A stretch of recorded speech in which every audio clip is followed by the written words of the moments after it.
观众朋友，早早欢迎收看11月22公时代以来早起新闻，我是郭碧君。劳动部劳动力发展署的北分署有公务人员疑似和中国霸凌来行地路，劳动部调查了后认定无直接的关系。劳法署副署长黄玲玉表示，虽然北分署长谢基荣无对员工直接霸凌，但是情节重大。前劳动部长柯明春也出面对了会室的，也表示遗憾，强调迄时阵完全唔知。也那行政院长杜英台下令1礼拜以来要完成调查。要真相！劳动部劳动力发展署北分署公务员加体路的事件，凸显员工过劳，还有分署长谢基荣哪像长期甲下死霸凌，时代力量甲基进党再起劳动部抗议，针对代志发生了后2礼拜才公布，还有调查的结果表达不满。劳动部副署长黄玲玉，伊正做调查报告访谈员之一。伊讲调查小组拍拼找出真相，不过因为时间真短，确实有所限制。调查出来应该是说他没有对无缘有直接的霸凌，但是因为他的领导风格造成这样的一个环境跟氛围，可能有间接影响。事实上，这个结论是有证称他是职场霸凌，而且情节重大。有风声讲2月份就有劳法署的同仁တင်情，迄当阵的政务处长王安邦就有约谈谢基荣，迄当阵的部长柯明春嘛互指控讲是假案。针对这点，伊讲迄当阵无法度随知影而且处理，伊感觉真失礼嘛真遗憾，嘛强调讲伊迄当阵并不知这件代志。王安邦次长要约谈谢宜荣这件事情，我真的不晓得。他约谈他之后，照理说要往上呈报，也没有。有牵涉到职场的霸凌，我一定是零容忍，我一定送政风，把它查清楚。如果是有这种情形，我们当然要惩处。不过代志发生到大，当事者谢基荣一直拢无出面。20透过声明讲伊有反省，嘛有找律师强调讲，这个员工行底路的原因，甲伊管理的风格失当并无关系。而且劳动部考察会结果出来，副署长谢基荣记2期大过，确定免职。部长何伟山口头请辞，至于请假并不出席行政议会。部长有口头请辞，院长也已经说过了，还是要请部长先完成手上的任务，然后先把这个责任追究完成。也有若干部会已经被检举、被揭露有类似的行为，我再次的重申，1周内完成调查，有就处理，没有就查看内部的这种反应机制够不够安全。杜英台甲罗总统拢甲受到影响的公务同仁会室内，杜英台嘛向各部会下3项命令，请各首长爱自我要求甲调查，而且预防搁发生，也有强化机制保护同仁。目前专案移送检调，新北地检署已经分他2案，甲谢基荣来做被告来调查，向渎职的罪嫌来侦办。记者综合报道。台北市社会局一个基层的主管，互人投诉涉嫌职场霸凌，时间有3年遮尔长，主管是拢无咧管。也那台北市社会局是讲，已经接到申诉，而且启动关怀小组，会先来了解当事人的需求，规划买手的协助。在日前，我们有接获案件的通报，那局长立即指示我们启动程序介入了。那目前有跟当事人以当事人的意愿来跟他约妥时间来做沟通协调，那并了解他的需求，可以进行后续的协助。咱的进来话规定，雇主爱预防工作者受身体或者是精神的不法侵害，内部也爱有申诉预防甲处理的机制。不过，真侪民众认为，这个法令的强度不够。中国教师工会总联合会等12个团体联署，要求重新启动劳法署北分署事件的调查，而且开放公务人员组织工会来保障各款工课场辛劳的权益。去年底，上千个企业工会成员劳工伫高雄大游行，提出开放消防员组工会这诉求，但是法令敢若是未符对着现实的需求。劳动部下北分署的公务员疑似互中国霸凌，想袂开自杀。工课场的霸凌真受关注，但是真侪民众嘛拢讲，霸凌定发生伫顶管队下骹，就算公司有申诉的管道嘛，未感觉有效。申诉这种事情没有什么太大的用处，我觉得在台湾任何地方都一样，因为就以这个案例来讲的话，他今天是被上级去骚扰、去霸凌，那我申诉上去也是上级。跟同事一起讨论说，就是你觉得这种事情我们要不要去，就是申报还是什么之类的？但最后一定不会是我去开口，因为我的个性，我可能到最后讲一讲，我可能还是会自己吞。治安法明定雇主应该预防劳工因为别人的行为受到身体也是精神不法的侵害，但是内容大多数拢是预防通报，加上具体针对事件调查也是处理的规范，就算向地方政府申诉，劳检雇主嘛是稽查雇主建立相关规范机制。霸凌事件的个案有的是公务员，也是老师这身份，受限法令无法度成立工会，唔知影找上到三工。一个就是要严惩旧者，第二个部分就是要开放主工会。我想让受雇者团结，才有办法在这个部分去维护劳权。第三个就是落实劳动尊严。律师建议讲，劳工若拄到工课场的霸凌，会当照规范治安法提起刑事告诉，也是民事的劳动诉讼。可以调阅公司的监控啦，或者是你们之间的一些群组的对话，或者是公司的有一些录影的资料，这些都可以来主张。能够保存的资料当然是越久越好。嘛建议第一笔申诉结果若无满意，会当向劳动主管机关来提起再申诉和行政诉讼，若无共管道捍卫权益。记者综合报道。劳动部员工传出因为受中官的霸凌来行地路，本地是甲立法署的北分署长谢基勇降职，不过落尾劳动部长何培山却是改喙讲要记2支代告，而且免职。目前外界对调查报告是真不满，也若时代力量是呼吁社会继续关注这件代志，也希望建立工课场的反霸凌机制，避免危害搁再发生。反霸凌，要真相，扩大调查范围，时代力量党主席甲法律系教授21甲乌布挂伫劳动部门口，伫劳动部外口召开记者会，呼吁主管职业安全法保护劳动安全的主管机关劳动部，应该爱对这届的北分署公务人员行地路的事件反省，希望会当扩大调查，互家属全国公务人员各有劳工朋友一个交代。所以要呼吁的是，行政院长卓荣泰主持院级的调查小组，而且应该要纳入外部的专业的独立的人士来协助调查劳动部的霸凌事件。现场法律系教授也表示，在做行政调查的时，会拄到内部人员无愿意透露相关的信息。不过，伊也强调，甲程序做好，公开透明，互民众信任这件代志非常重要。基本上来讲，调查出来的结果跟理由无法相符。然后呢，调查的结果今天是一个结果，明天是一个结果。如果劳动部自己处理事情都不能这么仔细，都不能处理依照法律的规定来做的话，那怎么要求其他的劳动者都会去相信劳动部是一个做事情可以帮他们主持公道的一个机关？另外，时代力量党主席王婉如强调，目前咱台湾无工课霸凌防治的制度，即摆的这案款敢若会当保障检查是毋是有做好预防措施，无法度针对霸凌行为去调查处罚。希望未来会当参考校园霸凌相关防治办法，各政府单位赶紧建立工课场上反霸凌的调查机制加审议机制。记者张家琪、谢桂玲台北报道。高雄有一个国校外口请的助记老师，涉嫌伫咧2021年到2023年之间，甲学生囡仔乱摸。虽然有甲伊依法上班，老师是辩解讲，甲囡仔摸私密处是一种原住民的传统。法官向全民会确认了后，认定老师的行为无符合原住民的传统，造成6个查甫囡仔受害，一审判刑5年6个月。线顶课程指导学生族语，这个外聘的县地老师，捌伫高雄真侪间国小教族语，涉嫌2021至2023年中午伫教学期间，及查甫囡仔私密所在，甚至翕不实的相片，互人移送法办。审理期间，伊选硬拗讲是及对方私密所在是一种原民传统，代表长辈真久无看到实在查甫囡仔所做的动作，啊，毋过法官无认同。他对男童猥亵这个行为，经过原民会的说明，并不符合他们所谓的这个传统的习俗。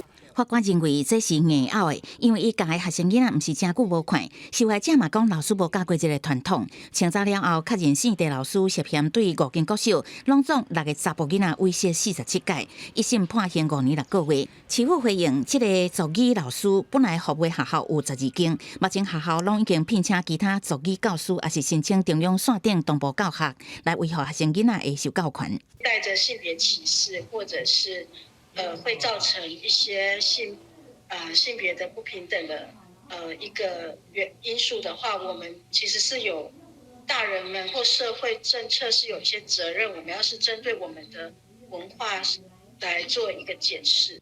立馨基金会表示，提醒囡仔对身体界线的观念是家庭教育中真重要的代志，慢慢影响，互囡仔对家己身体自主权有观念。尊讲文化传统，也是其他讲法出现不同行为，也当互囡仔清楚判断是非。记者综合报道。来关心天气，今仔日是24节气来的小雪，代表天气会较寒。台湾北部、东北部拢会较湿、较冷。咱来看温度。今仔日水气略略啊减少，一方面的桃园以北、东半部地区有局部短暂雨，基隆北海岸、宜兰、大台北山区有落雨的时间会较长，对较大的雨势就要意。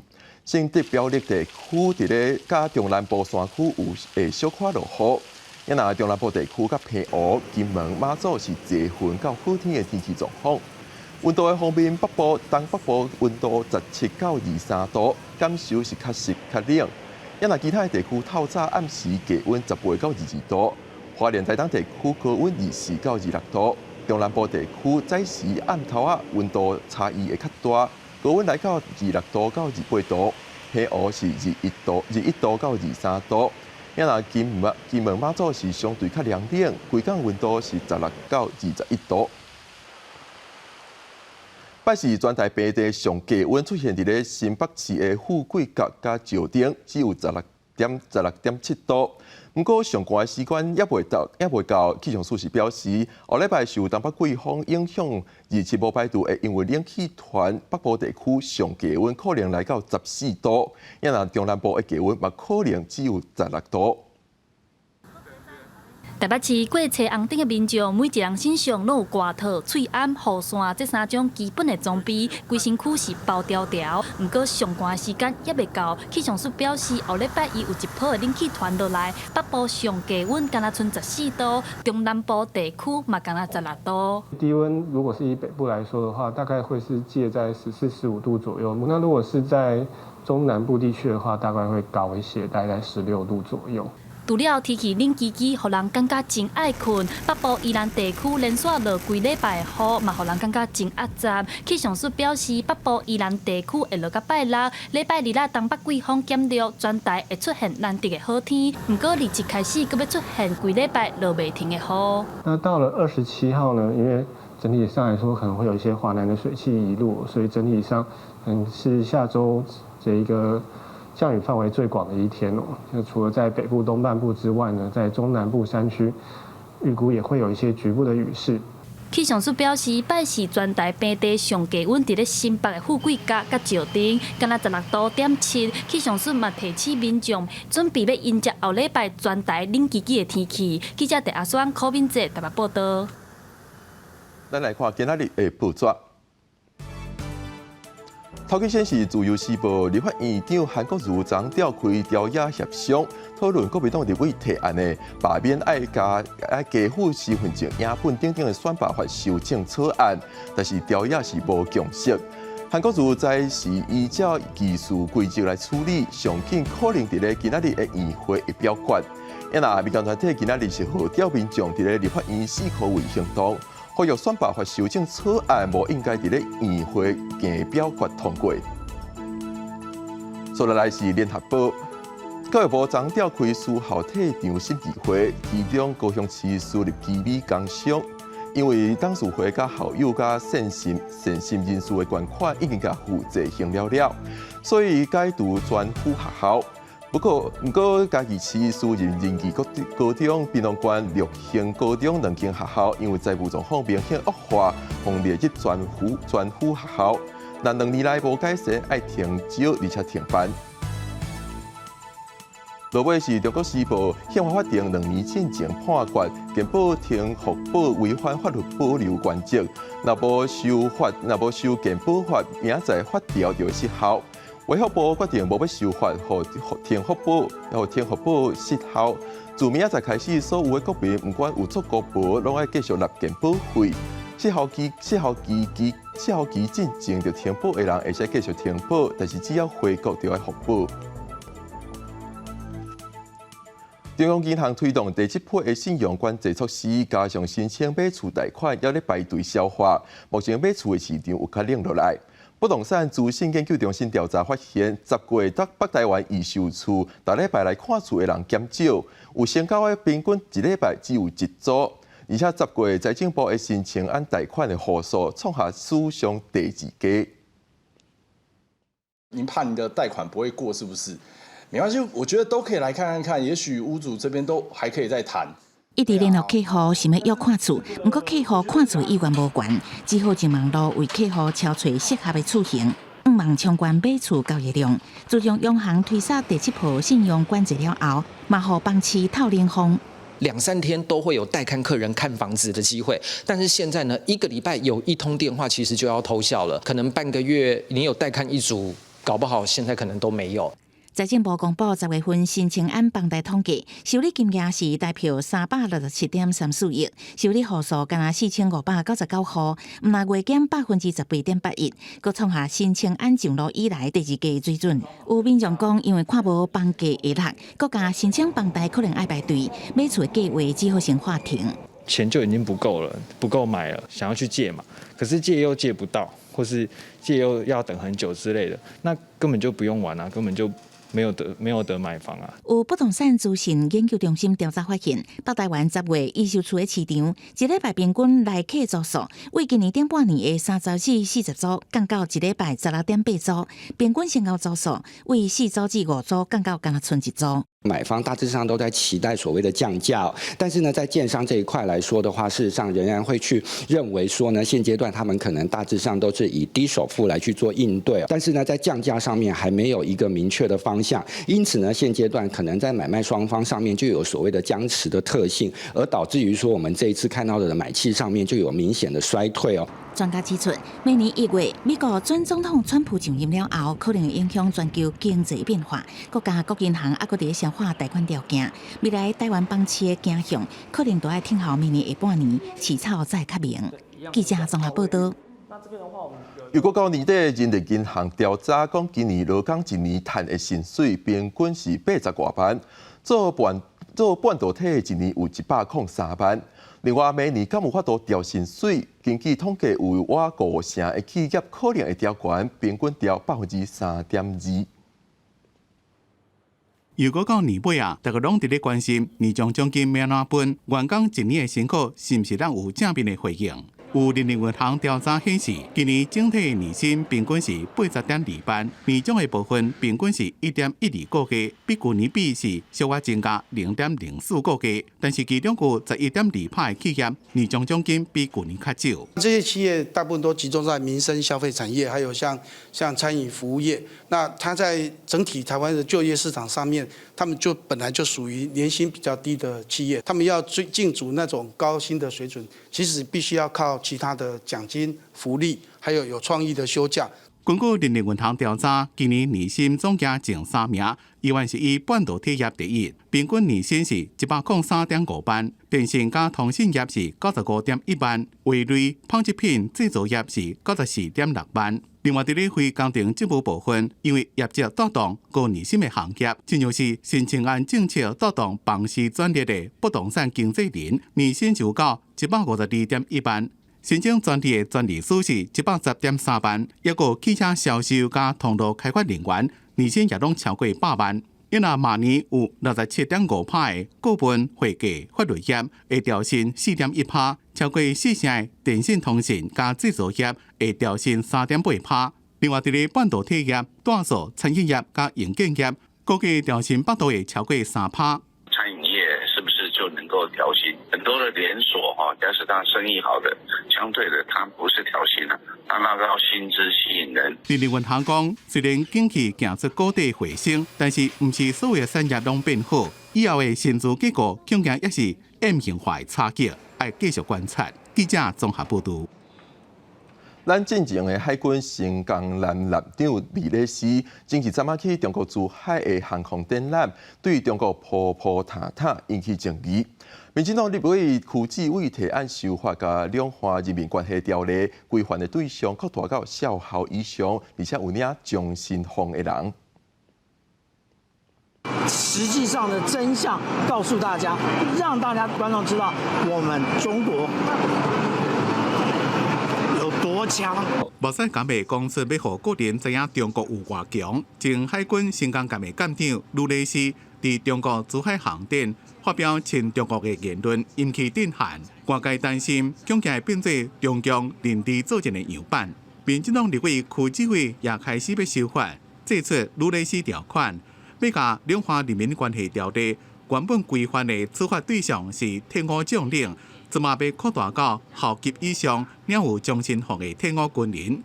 对此，退伍会主委颜德发立即表示支持，也强烈谴责卢雷斯言论不当啊，严重挫伤了我们的国家的尊严，那么也摧毁了我们军人的核心价值，忠于国家，忠于人民，这是很不应该的。颜德发讲，只要是维护国家安全，因拢支持。立委也关心国军退队的官兵辅导条例是不是会公布修正，针对有损国家尊严的退伍军人，停止相关福利待遇。我的建议是由相关的主政机关、权责机关去做责任认定，因为我们是执行单位。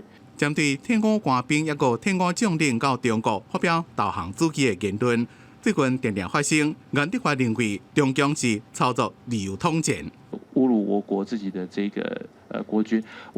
我无法理解是说，我想请教这个主委哈，就是说这个心态上面的变化，中共在统战方面哈，是无所不用其极。也拿退伍会深化国际交流这么有进展，因应地缘政治的变化，除了美国、日本，怎么也积极拓展甲英国、爱尔兰一个捷克的友邦，加强甲欧洲阵营的交流。记者综合报道。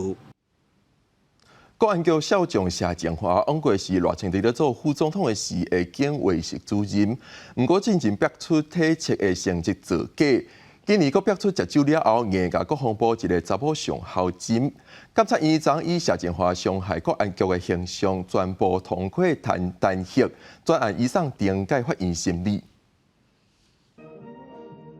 国安局少将谢建华因为捌担任总统赖清德副总统时期警卫室主任，名声真强。今年却传出酒后伫街路强奸已经结婚的国防部姓尤的女上校谢建华，事后接受调查，假造无实在消息，去予国安局记2大告停职，列作优先态度名单。检察院2日以全票通过弹劾，移送电解法院。先是体测成绩造假，又是酒后违法乱纪，竟然还敢提供不实的讯息给调查人员。这种害群之马，重创国安局形象，早就该汰除了。谢建华酒后失态强吻女子，严重伤害国安局的形象，还有台湾民众的信任。监察院以全票通过了对谢建华的弹劾，这无疑对现在军纪的涣散还有废弛敲响了警钟。监委表示，谢建华伫内部调查违反公务人员诚信义务，讲做女方不是公务员，致使国安局用唔对的资讯对外说明，侵犯女方的人格尊严，嘛伤害国安特勤人员的名声甲形象，情况真严重。所以监察院13位委员全票通过提案，弹劾谢建华。国安局回应，尊重监察院审查结果，配合后续电解法院的审理。你在外面的行为举止，照理说都不应该有这些状况了，而且。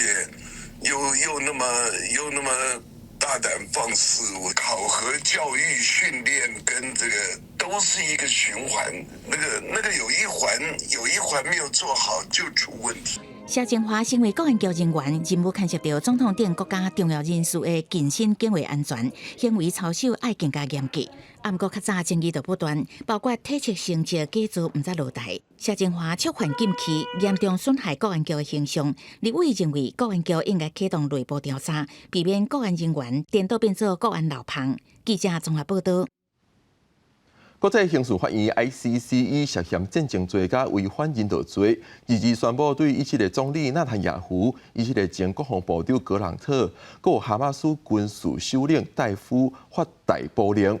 纳坦雅胡表示 ，ICC 做的是反犹太的决定。以色列总理纳坦雅胡、以色列前国防部长格朗特，也个哈马斯军事首领戴夫，拢因为涉嫌战争罪加违反人道罪，和国际刑事法院 ICC 发布逮捕令。伫今年5月 ，ICC 的首席检察官卡林汉就申请发出逮捕令，以色列国在 ICC 的管辖权，并且否认伫加沙犯战争罪。זהו יום שחור בתולדות העמים. זהו צעד אנטישמי שיש לו מטרה אחת. Fundamentally reject the court's decision to issue arrest warrants for senior Israel officials. We remain deeply concerned by the prosecutor's rush to seek arrest warrants and the troubling process errors that led to this decision. The United States has been clear that the ICC does not have jurisdiction over this matter. 对这项逮捕令，哈马斯、巴勒斯坦伊斯兰圣战组织，一个加沙百姓是拢正欢迎。但是哈马斯对迄个军事首领戴夫的逮捕令是无评论。以色列讲，戴夫已经伫咧空袭行动时阵死亡，但是哈马斯并无证实也无否认。这项逮捕令表示 ，ICC 124个签署国内面的任何一个国家，拢有义务伫咧因的领土甲因逮捕。不过以色列唔是 ICC 会员国，美国、俄罗斯加中国也拢唔是，大家就怀疑。敢有法度甲因带去海牙受审。The decision of the court has to be respected and implemented. 纳坦雅胡顶回离开以色列是伫今年7月去美国，理论上逮捕令是未发生。去年伊访问的真侪国家，包括3月去英国，这寡国家拢是签署国。根据英国广播公司 BBC 报道，纳坦雅胡无啥可能冒着被逮捕的危险出访。要拿这寡签署国家也拢无愿意拄到这种情形。公司新闻黄文玲报道。罗西亚甲乌克兰的战争已经超过1000天，20团出乌克兰发射英国制的暴风影飞弹攻击罗西亚境内，而且美国的国防部长奥斯汀表示，会搁再提供美国的反步兵地雷。乌克兰伫发射由美国援助的长途飞弹，陆军战术飞弹系统 ATACMS 攻击罗西亚了后，20国传出发射12粒250公里射程的英国制暴风影巡弋飞弹，攻击罗西亚西部的库苏克州。不过乌克兰是拒绝证实。美国国防部长奥斯汀表示，因为罗西亚伫战场该采用步兵的战术，所以美国决定提供伤害性地雷予乌克兰。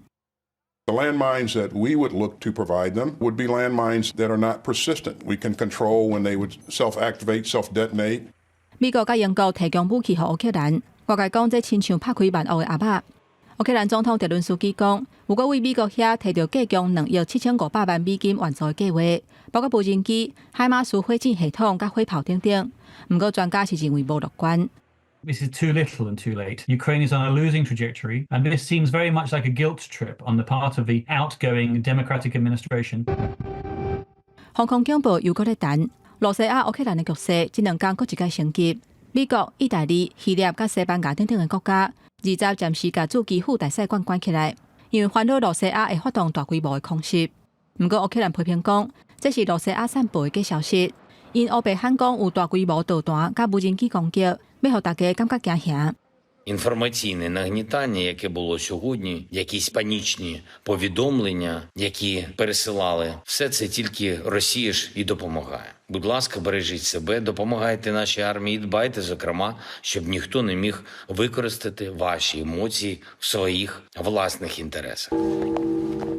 罗西亚拍乌克兰超过1000天，莫斯科这个时阵嘛讲，原因甲美国特别上任的川普政府谈判停战的协议。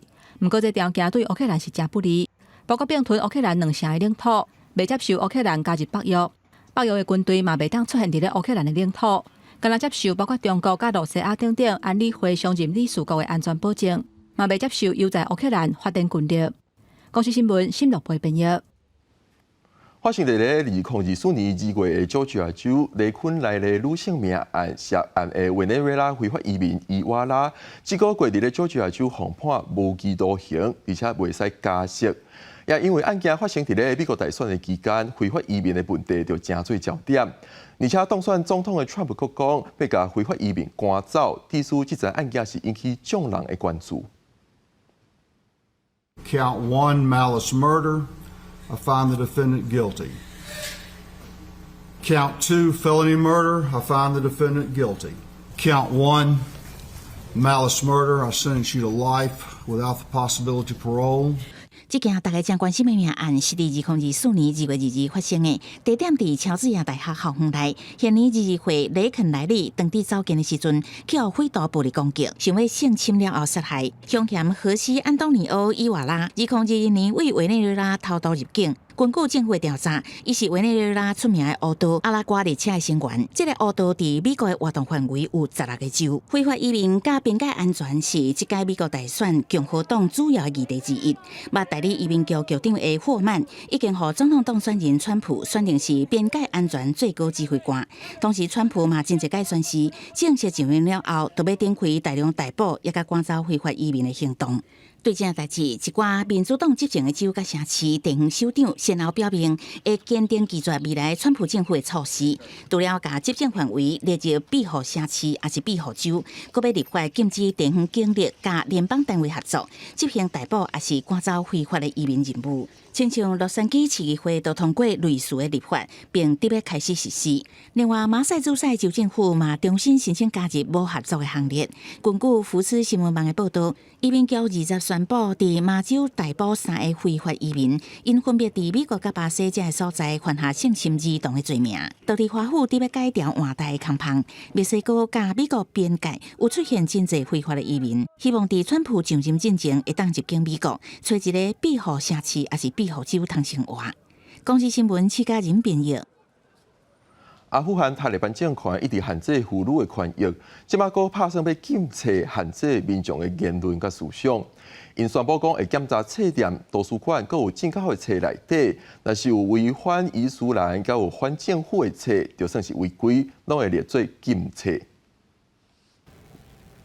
塔利班警官徛伫赫拉特市海关仓库内底，检查为伊朗进口到阿富汗的册，已经重新接压阿富汗政权超过3档的塔利班，过去严格管理对伊斯兰教法的解说方式。3个月前开始对进口册内容做搜查甲评估，包括反对宗教信仰、教派、甲伊斯兰律法、政府，还有活体相片的册，拢要求册店甲图书馆下架。در اونها مسائل اختلافی، مسائل اختلاف مذهبی، عقیدتی باشه و باعث ایجاد مشکل بشه در جامعه ما و کتاب‌هایی که تصویر داشته باشه تصویرهای جاندار داخل از او باشه بر اساس پلیسی。因为甲伊朗同款拢用普斯语，阿富汗国内大礼拜为伊朗进口的册有数千本。今年10月，阿富汗资讯甲文化部宣布，已经查明有400本的册，甲伊斯兰阿富汗的价值观互相冲突。其中大部分的册是为市场收集到的。另外，包括东方将新民的黄昏、人质耶稣，嘛分别因为反文化甲言论对新民无礼貌，拢互列做禁册。甚至连阿富汗前教育部长巴尔基用西亚角度看待阿富汗的作品，嘛看作是和平宣传和禁止。کتابایی میگن که درباره توهینات به دین به فرهنگ افغانستان به نظام افغانستان که توهین کنه اینا ممنوعه میگم نیارین بعضی از کتابایی که تصاویر مبتذل داشته باشه اونا رو میگم ممنوع نیارین。暂时，塔利班政府已经发放《古兰经》甲其他伊斯兰的文字资料，代替受到查禁的册。有喀布尔的出版商表示，近前阿富汗政府虽然造成社会真侪乌西压力甲其他问题，嘛有册互查禁，也毋过至少有言论自由。暂时塔利班有真侪新早行为，互因真歹做代志，嘛互社会惊吓的气氛是解脱。虽然塔利班伫阿富汗社会制造恐怖的牵制气氛，也毋过有关有册商保留部分的禁册小小阿卖。公司新闻台是董炳佑。今仔日国际要有啥物大代志，咱做伙来看世界。前总统蔡英文访问加拿大，24时去参加哈利法克斯国际安全论坛进前，伫咧多伦多小可停留2暝。这是头一摆有台湾卸任总统访问加拿大。因若访问美国的行程，可能会伫咧年底的圣诞节进前进行，按算会伫咧美国的智库甲大学演讲。加沙边防机构昨表示，以色列空袭加沙市造成22个人死亡。以色列指出，美国敌视哈克斯丁会参总理会谈，哈克斯丁寻求伫咧以色列甲黎巴嫩之间，希望调解停战。海地一帮派组织造成的同盟组织，要甲首都的控制权摕到手。太子港暴力事件这个月11以来是大量增加。联合国讲，海地首都太子港顶礼拜暴力事件造成至少150个人死亡，今年到达的死亡总数也超过4500例。美国是继续推动组织联合国的维和任务部队。2-0，那么。这场比赛，台湾输予委内瑞拉。总教练詹和库伫咧比赛了后表示，其实球队的表现袂歹，先发的黄祖平一个失投球互掌握，拍煞减少串联甲关键的攻击。伊讲失败就是教练会来承担责任。免钱发乌烟的民警，免费送400支射击国旗。台湾和委内瑞拉比赛进前，有台湾球迷伫咧东京巨蛋外口等团结。好，在对委内瑞拉的比赛之前呢，其实在现场有非常多的台湾球迷，特别从台湾过来东京巨蛋。像画面可以看到，他们就带着这个巨幅的国旗，准备要进场为中华队来大声的应援。也希望球员可以把这边当成是我们另外一个主场。那我也希望感染到当地的人，大家一起帮台湾加油，这样。台湾球迷甲东京巨蛋当作主场来応援，选手拢感受到啊。只是这场比赛，中华队共7支hit度，比委内瑞拉加1支。但是美国的先发投手富邦悍将的罗哥和牛平联手送出13个三振。其实整场不是没有机会，其实整场在第4、第5局，我们都有机会，但我们没有掌握住。那不过我觉得比赛就是这样，你没有掌握住，那别人掌握住的机会，当然就是就会变成是最后的结果。先发pitcher黄祖平是以无想要输的心态起哩，但是唯一一粒失投球，互攻出2分炮，互对手赢。比赛了后，伊讲自己接到这一场在先发的时候，其实自己也是抱着不想要输的心态去面对他们。那今天就是那一颗球被掌握到了，那自己就是在接下来的比赛中要再继续努力加油，但是每一场比赛就是尽全力去投每一颗球，为球队做贡献。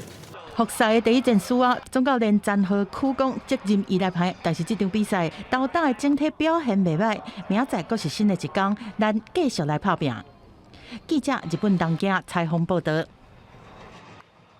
台南又搁发生龙洞犬的攻击事件，最近伫咧基美博物馆湖边有一只鹅，互狗仔咬死。动保处讲伫咧现场有掠到一只狗。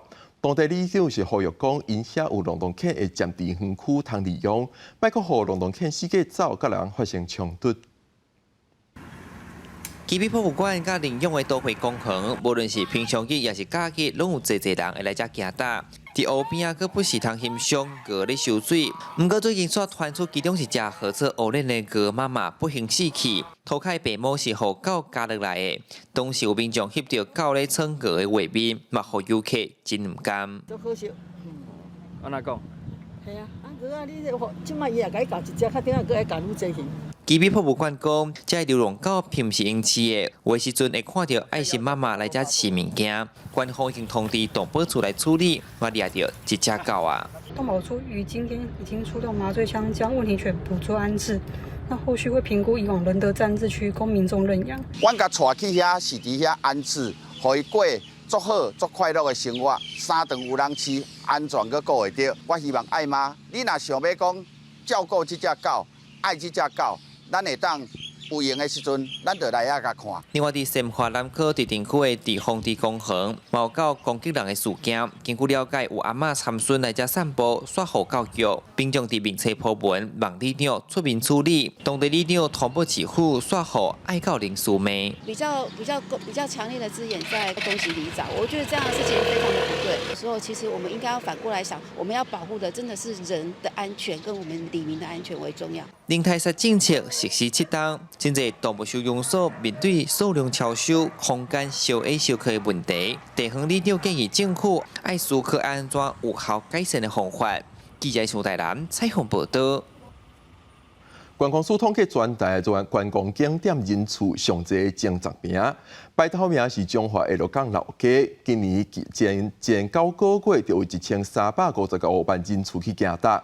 也若去年第1名的台中一中上款落伫第9名，基山老街逢甲夜市这回是无前10名。鹿港天后宫前有真侪小学生做伙翕相纪念。鹿港老街有真侪人来行搭、食点心，买当游古迹感受人文。交通部观光署公布今年1月至9月，全台湾10大景点，鹿港老街也甲周边地区得到头名，有观光客列入当年一定会来的名单。当地店头家嘛讲，这确实人有较侪，无意外。鹿港好像是我们每年必访的行程，我觉得这里的人文啊，就会想说想过来走走。路又很好，走的都变得很好，都很好走啊，吃小吃便宜啊，大家都来这里。规划的还不错，对不对？观光署统计前9个月观光区数据，鹿港老街甲周边地区以1355万人来过，领先全台湾各大景点。去年榜首的一中上宽落到第9名，旗山老街、逢甲夜市这景点落出榜外。丁公所认为，鹿港有真特别的文化底子，是侪人爱来关键。观光客来到鹿港，都喜欢来到我们鹿港的老街，还有包括一些鹿港的一些古迹。还有一些寺庙好走访，还有文化有底蕴。当然，景点必须要不断的求新求变啦，那就是说，一个老的景点，你必须要这个跟业者一起去研究出新的玩法，这样游客才会不断的回流。观光学者表示，公单位真愿意把资源放伫上宽型旅游据点，袂阁干那注重风景区，嘛因为景点变多，游客颠倒分散去。日本的景点袂当满足现状，必须持续求新求变，想出新的算法，才有可能让游客一直搁倒转来。记者综合报道。今年5月，立法院三读通过姓名条例修正，关注民族会当伫咧身份证的名册迄拿写族语的名，无一定爱写中文字。针对这项修法，昨内政部公布姓名条例施行细则草案，定出较详细的改名指引。有台语文学者就呼吁政府讲，嘛爱开放身份证顶头写台文的罗马字，尊重所有用母语号的名。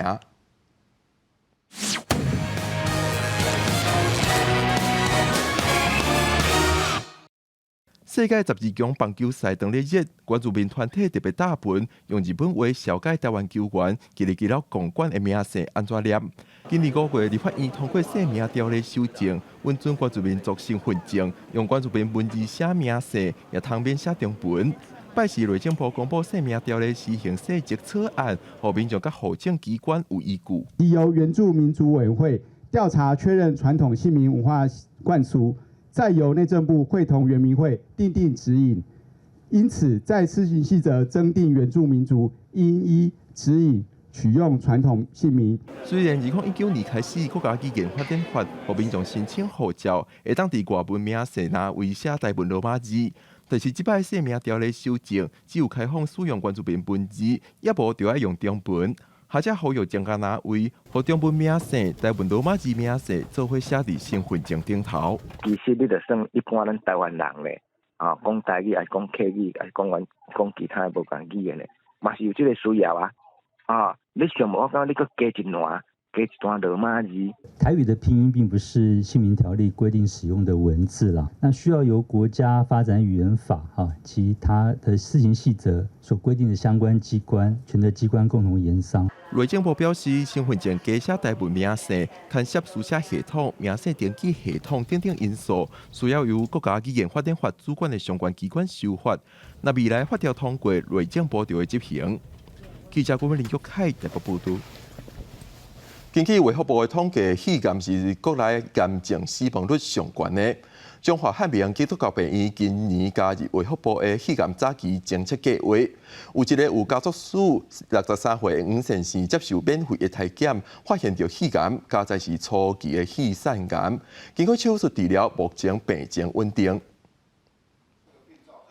这位63岁姓黄的民众有肺癌的家族病史，是肺癌高风险族群。透过低剂量的电脑断层扫描检查，发现肺部有各样，确诊肺腺癌，转进治疗，目前状况稳定。那经由国健署早期肺癌筛检的计划，能够早期发现双侧的这个肺癌，那顺利的在完成这样手术，然后同时做2侧的单孔胸腔镜手术，手术中呢仅花费3个多小时。我姐姐她本身也是肺腺癌，很幸运的，我这样的治疗之后是属于第1期的，那后面的要治疗部分就不用再做化疗，只要定期追踪就可以了。根据卫福部的统计，肺癌是国内上侪人着病，每期才发现的比例上悬，加死亡率排第1的癌症。医师表示，低剂量的电脑断层扫描是目前证实唯一会当早期发现肺癌的检查。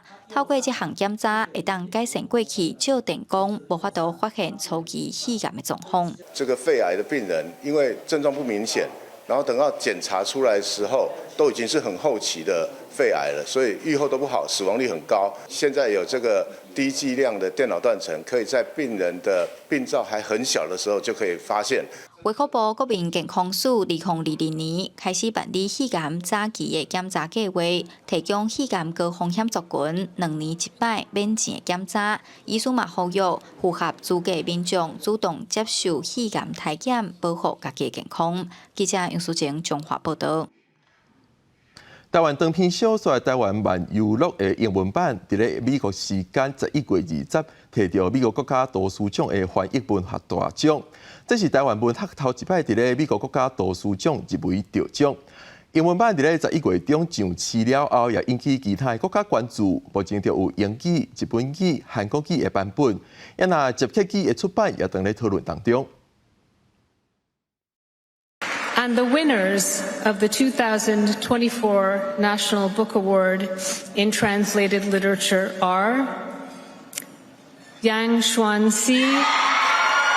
台湾漫游录作者杨湘子甲英文翻译者金莲伫美国纽约的颁奖典礼，知影作品得美国国家图书奖，欢喜甲激动小览。这是台湾文学史上头一届伫美国国家图书奖入围得奖。应该说10本书到5本书，到最后是这一本书。这个三个过程里，对我而言都是哇，如梦似幻嘛，或者说太没有真实感了。作者杨湘子分享，伊感觉这一切还未反应过来。伊也表示，小说写100年前台湾的过去，是为着要走向未来，希望透过作品，让民众产生共鸣。不管过去、今麦也是未来，台湾是台湾人的台湾。日常的东西里也会感受到出现差异。那这时候台湾人才会，就是当压迫更强烈的时候，台湾人会开始思考，我到底是什么人，或者是我到底要在这个时代的某一刻里做出抉择的时候，我到底要做什么抉择？台湾漫游录伫2020年出版，小说内底除了展现台湾的小姐，也讲到女性情感甲实名议题。即卖有日语、韩语、英语的版本，英译版本11月中伫美国上市了后，也引起其他国家的讨论。出版社表示，美国国家图书奖是美国文学界真悬的荣誉，得奖对台湾的文学是真大的肯定。那基本上，美国国家图书奖可以说跟普利兹奖是2个最重要的图书奖项。以前对我们来说，其实台湾的出版社就是很关注这2个奖项得奖的作品。出版社也希望未来愈来愈多外国读者会当透过文学认捌台湾。作者杨湘子强调，这几档台湾渐渐互世界看到，不管是对政治方面，也是社会上的各种角度来看，也是因为台湾的知名度提升，台湾的文学才会走向国际，受到愈来愈多人的关注。记者张家嘅谢桂林台北报道。德国有一个画家，敢若3岁，有人出价超过新台币1000万，想要买伊的第100图。这个3岁的画家2-3天就会当画100图，目前已经有2万人当要买伊的图。就来摸到伊上介意的孔亮铁图米亚，建立起家己专属的画室。当地德国巴伐利亚的3岁小画家罗兰特，也个下流子啊，身高只敢若95公分，甲伊的画布寸就差不多。伊摕着阿古丽的颜料，接伫咧画布顶头，颜色真鲜艳大胆。佮加上抽象派画风，互伊 IG 伫4礼拜内就1万位粉丝，无到1年就累积9万位粉丝。也伫今年4月登上慕尼黑上大的艺术博览会，网友拢叫伊细汉皮卡索。Und dann hat die Familie von dem Ganzen mitgekriegt, Freunde, alle haben dann gesagt, Mai, und was hat er nice gemalt, Mai, das ist ja toll, ich möchte Bild. Und mir war das dann irgendwann zu viel und jedem Bilder zum Schicken, Videos, wie er malt. Ja, daraufhin habe ich mir gedacht, ich mache jetzt einen Instagram-Kanal. 卢兰特平均2天到3天就能完成100画，伊的父母讲，怎么已经卖出25部作品，大部分的计价拢伫1万到1万5千欧元，差不多代表35万到51万之间。而且有一个美国人一看到卢兰特的作品，就随出价29万5千欧元，超过代表1000万，想要买伊第100个作品。因过卢兰特妈妈拒绝，另外一个超过2万人伫咧排队等咧要买卢兰特的作品。虽然这间买的人唔知影卢兰特所来会画出什么款的作品，其中一帮叫做《The People》的作品，有超过5万人伫咧画价。罗兰特的爸爸讲，罗兰特会当家己选择家己的未来，无一定爱一直画图，也会当学乐器或者是踢骹球。因过罗兰特即摆是继续开个人画展，互介意伊作品的画迷会当去欣赏。公司新闻新乐配编辑。落尾咱最近来关心今仔日各地头的天气预报资料。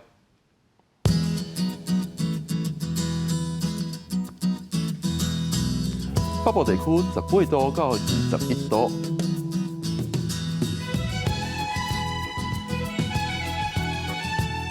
中部地区18度到26度，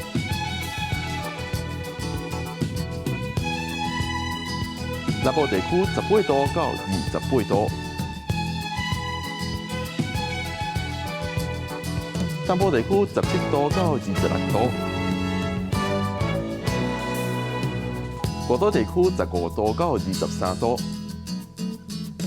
感谢你收看今日的公视第一台早起新闻，我是郭碧君，明仔载再会。